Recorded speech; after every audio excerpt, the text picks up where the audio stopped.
Have you ever loved someone you weren't supposed to love, someone who felt like home but whose door would never open for you? This is my story, a story about falling for my straight best friend, about heartbreak and hope, about discovering that sometimes the most impossible love can teach us the most important lessons. My name is Adrian, and this is how one person changed my entire world. The coffee shop smelled like burnt cinnamon and broken promises, or maybe that was just my mood that September morning. I'd moved to Portland 3 weeks earlier, fresh out of a relationship that had ended with more silence than closure, and I was determined to reinvent myself. New city, new job, new Adrian. The plan was simple: focus on my graphic design career, make actual friends instead of just colleagues, and absolutely under no circumstances fall for anyone. The universe, as I would soon discover, had other plans. Is the seat taken? I looked up from my sketchbook to find him standing there, 6 feet of contradictions, wearing a faded band t-shirt and an apologetic smile. His hair was the color of autumn leaves, messy in that effortless way that seemed impossible to achieve on purpose. But it was his eyes that caught me, green with flecks of gold like sunlight filtering through a forest canopy. "It's all yours," I said, moving my bag from the chair. "Thanks." "Ethan." He extended his hand, and when I shook it, his grip was warm and firm. "I promise I'm not usually this forward, but every other table is taken and I have a deadline that's slowly killing my soul." I laughed despite myself. "Adrian, and I know the feeling. Graphic designer. Architect, actually, you, graphic designer. Guess we're both in the business of making things look better than they actually are." He grinned, and something shifted in my chest, a small, dangerous thing I tried to ignore.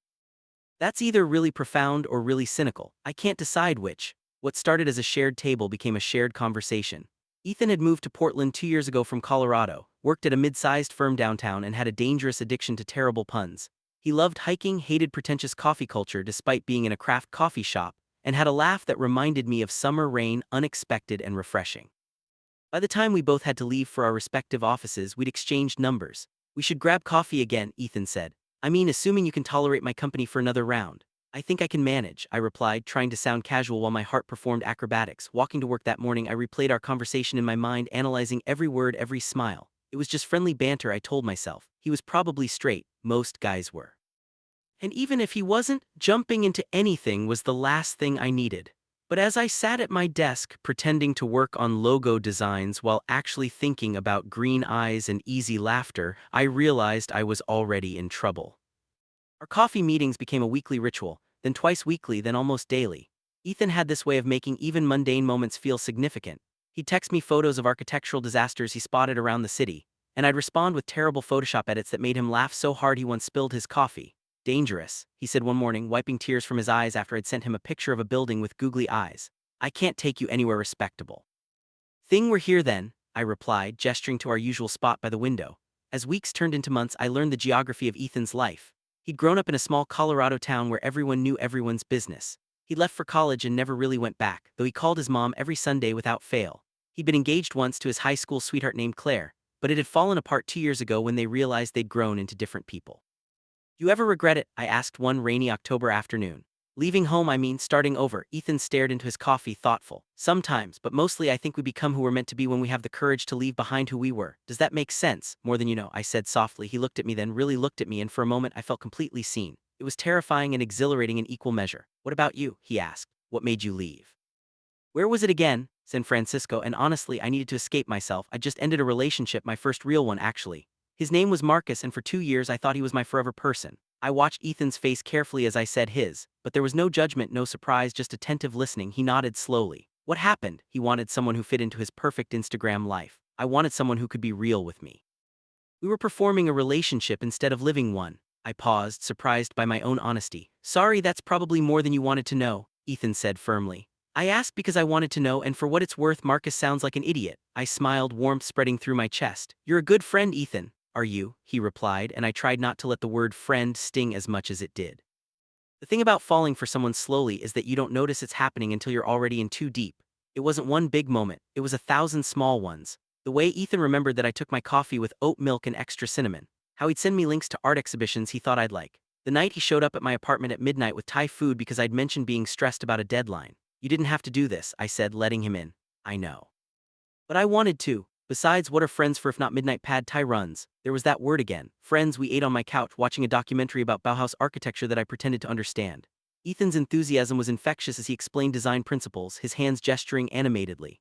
At some point he shifted closer and I became hyper-aware of the space between us, or lack thereof. "Not even paying attention," he said, catching me staring. I lied. "You were talking about Form following function, he laughed, nudging my shoulder with his. Caught red-handed, what were you actually thinking about? You, I thought, always you, just how lucky I am, I said instead. To have found a friend like you in a new city, Ethan's expression softened. The luck's mutual, Adrian. When he left that night, I stood at my door longer than necessary, watching his taillights disappear down the street. I was falling, I realized. Not falling, already fallen. And the ground was going to hurt when I inevitably crashed.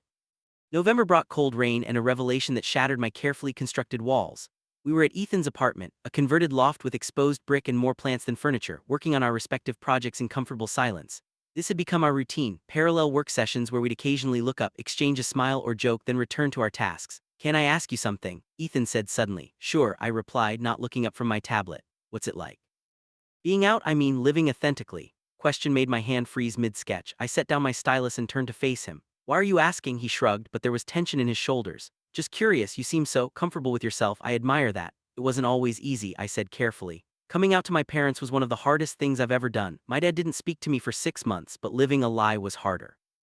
Pretending to be someone I wasn't was slowly killing me. Ethan nodded, absorbing this. Do you ever wish you could just be normal? The word hit me like a slap. Ethan, I am normal. Being gay isn't some deviation from normalcy, it's just part of who I am, like having green eyes or being left-handed. Shit, I didn't mean. He ran a hand through his hair, frustrated with himself. That came out wrong, I'm sorry. It's okay, I said, though my chest felt tight. But maybe tell me what you're really asking. He was quiet for a long moment, staring at his hands. When he finally spoke, his voice was barely above a whisper. What if you're not sure? What if you've spent your whole life thinking you were one thing, but lately you're not so certain anymore? My heart stopped, then started again, beating so hard I was sure he could hear it. Ethan, are you questioning your sexuality? I don't know, he said, and he sounded so lost that I wanted to hold him. I've only ever dated women. I was engaged to a woman, but lately I've been having these thoughts, feelings I don't know what to do with. That's okay, I said gently, fighting to keep my voice steady. Sexuality is fluid, there's no timeline for figuring yourself out. Some people know from childhood, others don't realize until much later. Both are valid. He looked at me then, and there was something raw and vulnerable in his expression. What if people think I'm just confused? What if I'm just confused? Then you're confused. That's allowed too. You don't owe anyone's certainty, Ethan. You're allowed to explore, to question, to take your time figuring it all out. I paused, choosing my next words carefully. Is there someone specific prompting these questions? The air between us felt electric, charged with unspoken possibilities. Ethan held my gaze for 3 heartbeats, 4, 5, then he looked away. Don't know, he said again. Maybe I don't want to hurt anyone or lose anyone important to me. You could never lose me, I wanted to say. I'm already yours, have been since that first day in the coffee shop. But I couldn't, because what if I was reading this wrong? What if his questioning had nothing to do with me and I made everything awkward by confessing feelings he didn't reciprocate? Whoever it is, I said carefully, if they really care about you, they'll understand. They'll give you space to figure things out. Ethan nodded, but he still looked troubled. We didn't talk much for the rest of the evening, both lost in our own thoughts. When I left that night, he hugged me, something we'd done dozens of times before, but this time felt different. He held on a little longer, a little tighter. Thank you, he whispered against my shoulder. For listening, for not judging. Always, I replied, and meant it with every fiber of my being. Walking home through the cold November rain, I let myself imagine impossible things. What if Ethan's questioning was about me? What if this could actually lead somewhere? But then reality crashed back in, cold and unforgiving. Even if Ethan was questioning, even if he did have feelings for me, coming out was a deeply personal journey. I wouldn't pressure him or insert myself into his process, so I did what any rational person falling for their possibly questioning best friend would do. I decided to give him space while dying slowly inside from wanting him. The universe, it seemed, wasn't done testing me yet. The week after our conversation, Ethan became a ghost. Our daily coffee meetings stopped. His texts became sporadic and brief. When I finally asked if everything was okay, he replied, "Just busy with work, sorry, talk soon." I tried not to overthink it, but my mind was a hamster wheel of anxiety. Had I said something wrong? Had my advice somehow pushed him away? Or worse, had he sensed my feelings and was now pulling back because he didn't reciprocate? I threw myself into work, taking on extra freelance projects to keep my mind occupied. My apartment became a cave of crumpled paper, empty coffee cups, and increasingly abstract designs that my clients politely described as interesting. "You look like death," my coworker Priya said during a team meeting. She was a sharp-tongued Indian woman in her 40s who'd taken me under her wing when I started. "What's wrong? And don't say nothing because your dark circles have dark circles." I sighed. "It's complicated. It's always complicated. Is this about that architect you're always texting? Was I that obvious?" "Maybe. Me guess you caught feelings. He's straight and now you're spiraling." "He might not be straight," I admitted quietly. "He's questioning. But now he's avoiding me, and I don't know if I did something wrong or if he just needs space or you're catastrophizing," Priya interrupted. "Adrian, honey, if he's questioning his sexuality, he's probably terrified. Give him time. If he values your friendship, he'll come back." She made it sound so simple, but waiting felt like drowning in slow motion. Then on a Friday night 3 weeks after our conversation, my phone rang at 11 p.m. Ethan's name lit up the screen. Hello, Adrian. His voice was rough, slightly slurred. Sorry to call so late. I've been drinking just a little, maybe more than a little. My heart clenched. Where are you? Are you safe? I'm home. I'm fine. I needed to hear your voice. I've been a terrible friend, haven't I? No, I said softly, sitting up in bed. You've been figuring things out. That's allowed. I miss you, he said, and those 3 words nearly broke me.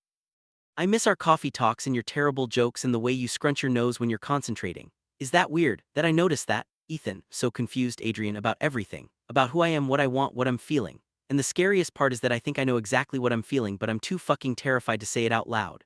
I closed my eyes, gripping the phone so hard my knuckles turned white. You don't have to say anything you're not ready to say. If I'm never ready, what if I'm too much of a coward? You're not a coward, you're human, and whatever you're feeling, whatever you're going through, it doesn't change how much I care about you. There was a long silence. Then, can I see you tomorrow? I know I don't deserve it after ghosting you for 3 weeks, but yes, I said immediately. Of course, yes. Thank you, he whispered. God, Adrian, thank you. After we hung up, I lay awake for hours, replaying the conversation, analyzing every word, every pause. Hope was a dangerous thing, I'd learned.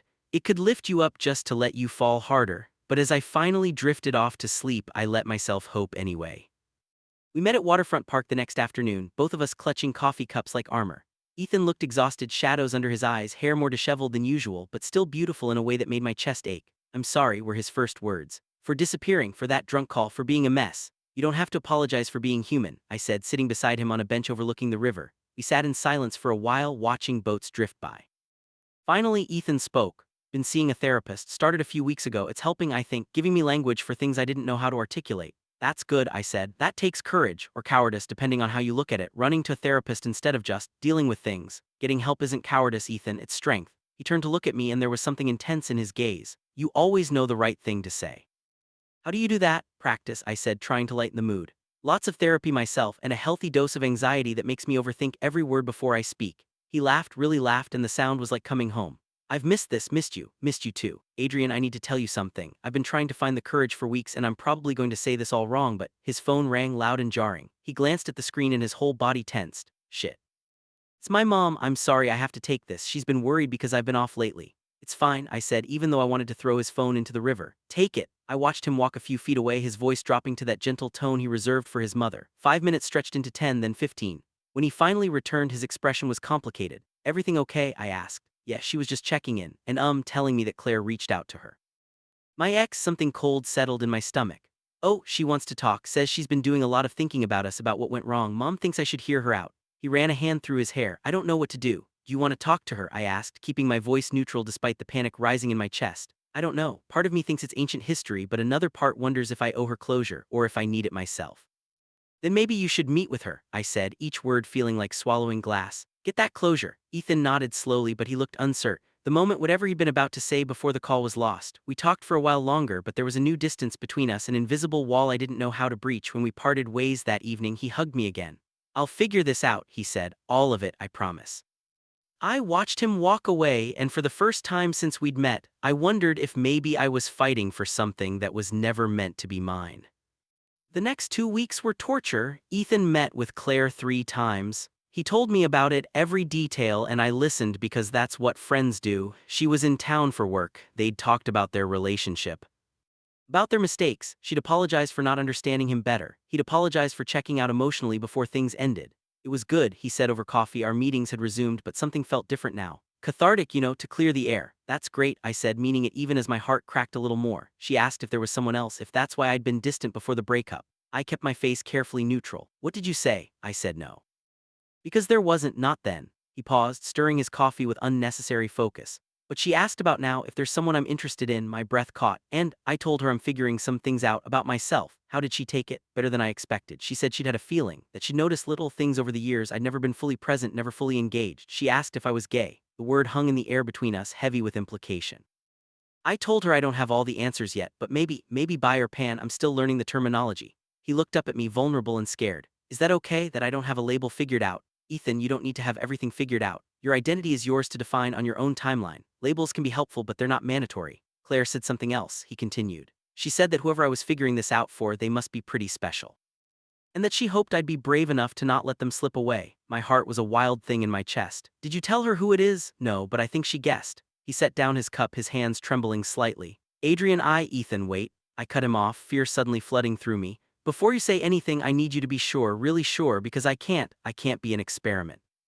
I can't be the person you explore your sexuality with just to go back to your normal life after. I've been that person before and it nearly destroyed me. His face fell. You think that's what this is? I don't know what this is. You've been questioning for weeks, you've been reconnecting with your ex, and now suddenly you want to tell me something. I need to know that if you're about to say what I think you're about to say, it's real. Not confusion, not curiosity, not some crisis you're working through. Adrian, because I'm in love with you, Ethan.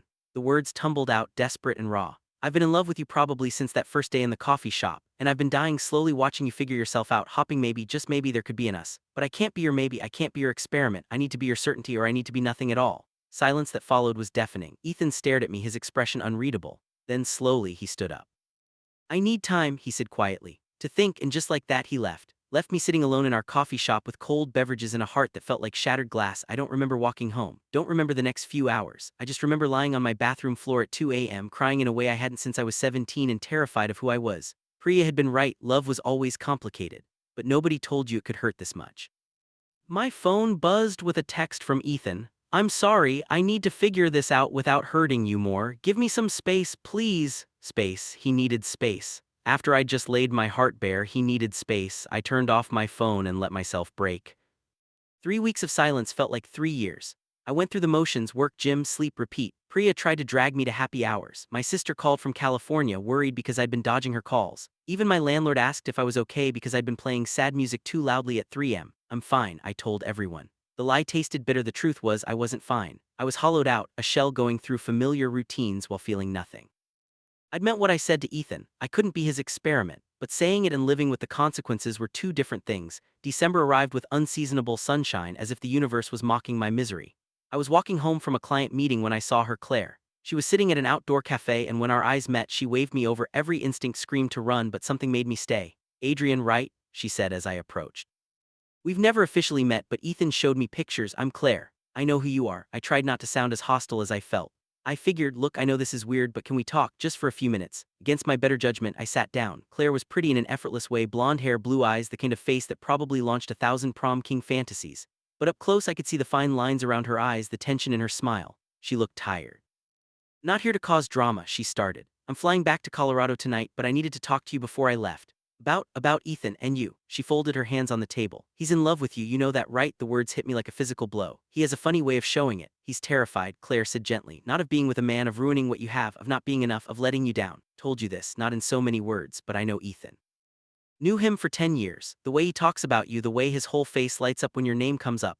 I never had that with him, not really. I spent years trying to figure out why he wouldn't fully let me in, and now I know I wasn't you. I blinked back, sudden tears. Then why did he run? I told him how I felt and he ran. Because you were right to call him out, Claire said firmly. You needed certainty and he wasn't ready to give it to you.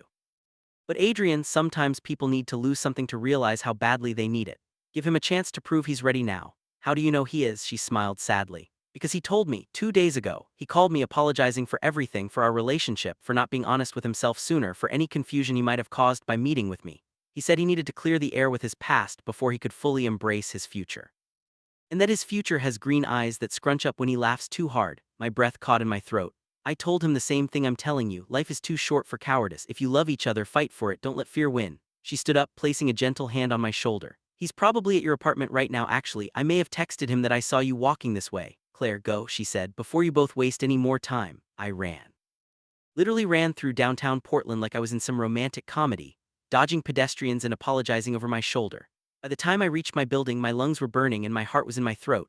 And there he was. Ethan was sitting on the steps outside my apartment, holding a bouquet of sunflowers, my favorite, though I'd only mentioned it once in passing months ago.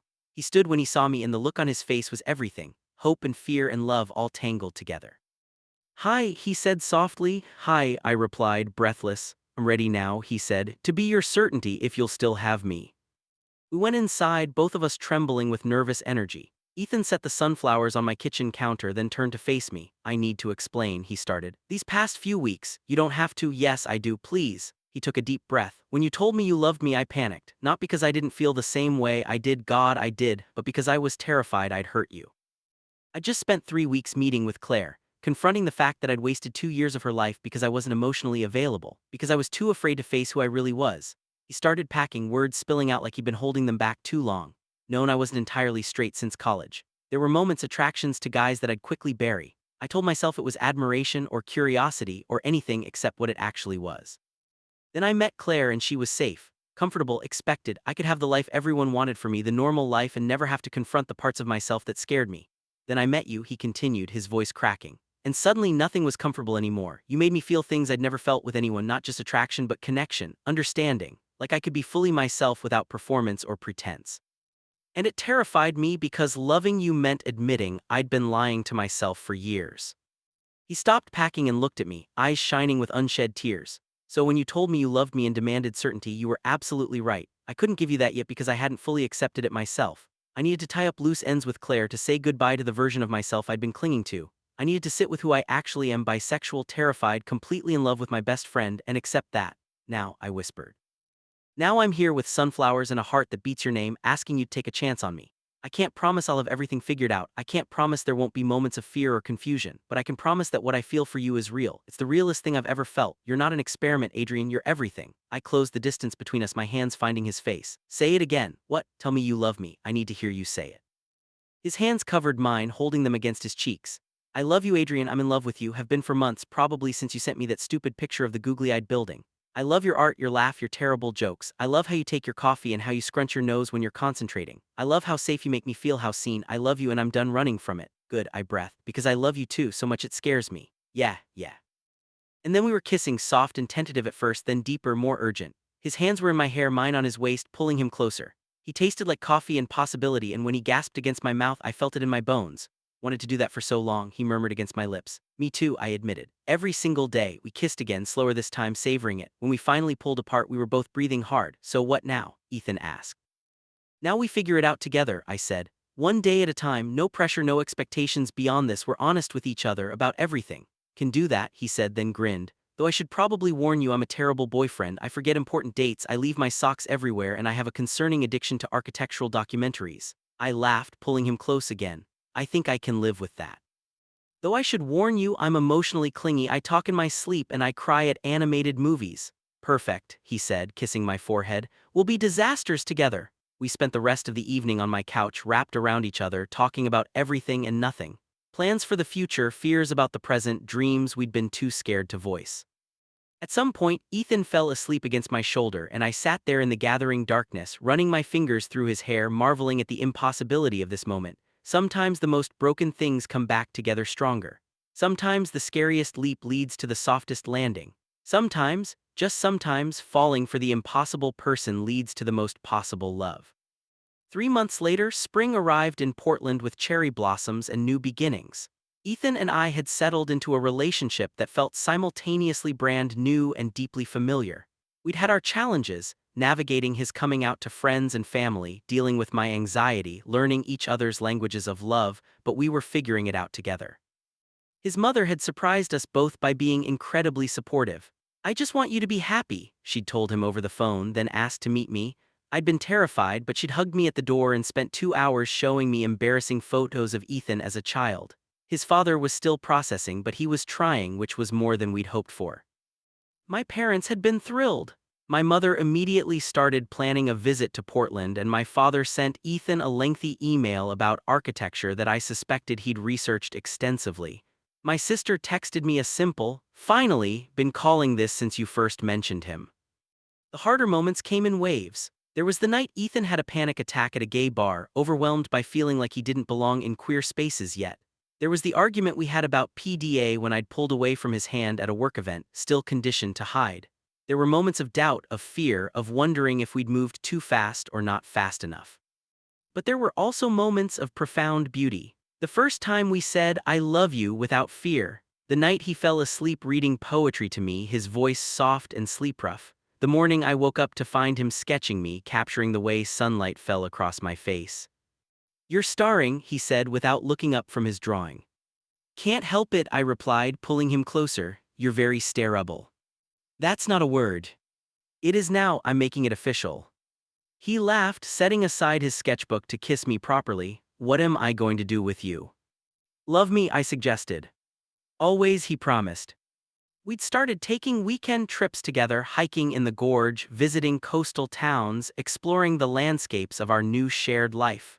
We were learning each other's rhythms, accommodating each other's needs, building something sustainable and real. One Saturday in April, we returned to the coffee shop where we'd first met.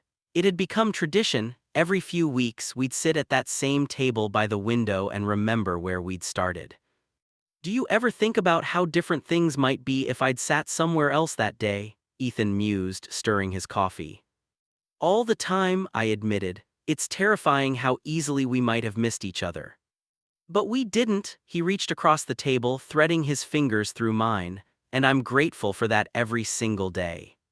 Even on days when I'm emotionally clingy and crying at Pixar movies. Especially then, he squeezed my hand. Adrian, I know we still have things to figure out. I know coming out later in life means I'm learning things you've known for years. I know there will be moments when I mess up, when I'm still unlearning heteronormative expectations or struggling with internalized homophobia. But I want you to know being with you has made me braver, happier, more myself than I've ever been. You did that yourself, I said softly. I just gave you a safe space to land.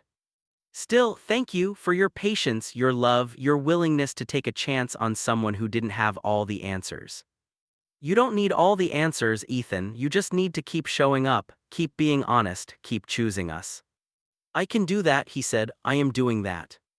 Later that afternoon, we walked through the city hand in hand, no longer caring who saw. We passed rainbow flags hung in shop windows. Pride Month was approaching, and Ethan squeezed my hand. I think I want to go this year, he said, to Pride together. Yes. Yes, I'm ready. I want to celebrate who I am, who we are without fear. I stopped walking and pulled him into a kiss right there on the crowded sidewalk. When we pulled apart, both of us were smiling. I'm proud of you, I said. I'm proud of us, he corrected. That night, lying in bed with Ethan's head on my chest and his arm across my waist, I thought about the journey that had brought us here. The fear, the uncertainty, the moments when I'd wanted to give up. The night I'd confessed my love, terrified of losing him. The weeks of silence that had felt like drowning. The moment he'd shown up with sunflowers and certainty. Love, I'd learned, wasn't about perfect timing or having all the answers. It was about choosing someone every day, even when it was scary. It was about creating space for growth, for mistakes, for the messy, beautiful process of becoming. Hey Adrian, Ethan mumbled, half asleep. Yes. Thank you for not giving up on me, even when I was giving up on myself. Thank you for coming back, I whispered, for being brave enough to let yourself love me. Easiest decision I ever made, he said, then yawned. Well, eventually, after the terror subsided. I laughed quietly, running my fingers through his hair. Get some sleep, love. Love you. Love you too. As his breathing evened out into sleep, I stared at the ceiling, marveling at how my life had changed. A year ago, I'd been running from a failed relationship, convinced I'd never risk my heart again. 6 months ago, I'd been falling for someone I thought I couldn't have. And now I had everything I'd been too scared to hope for. The road ahead wouldn't always be easy. There would be challenges, growing pains, moments when the world made our love feel harder than it should be. But we'd face them together, hand in hand, building a life on the foundation of honesty, trust, and the kind of love that transforms you. I fell for a straight guy or so, I thought, but really I fell for Ethan, all of him. And in falling, in taking that terrifying leap into the unknown, I found something I'd stopped believing was possible, a love that felt like home. Sometimes the impossible happens. Sometimes the person you think you can't have is exactly who you're meant to find. Sometimes falling for the wrong person is the rightest thing you'll ever do. And sometimes, just sometimes, love really does change everything. The June sunshine was warm on my face as I adjusted Ethan's pride flag cape for the 3rd time. Stop fussing, he said, but he was grinning. I look fabulous. You look ridiculous, I corrected, though I was smiling too, but yes, also fabulous. We were standing at the start of Portland's Pride Parade, surrounded by thousands of people decked out in rainbow everything. Music pulsed from speakers, people cheered, and the air buzzed with joy and celebration. Nervous, I asked. Terrified, Ethan admitted, but also excited. Is that weird? Not even a little. He pulled me close, kissing me soundly despite, or maybe because of, the crowd around us. When we pulled apart, both of us were blushing and grinning like idiots. I love you, he said. I love you too, I replied, ready. With you, always. We stepped into the parade, hand in hand, joining the river of people celebrating love in all its forms. And as we walked through the streets of our city, surrounded by acceptance and joy, I realized that falling for Ethan hadn't just changed everything, it had changed everything for the better. This was our beginning, our middle, our ever after. And it was absolutely perfect.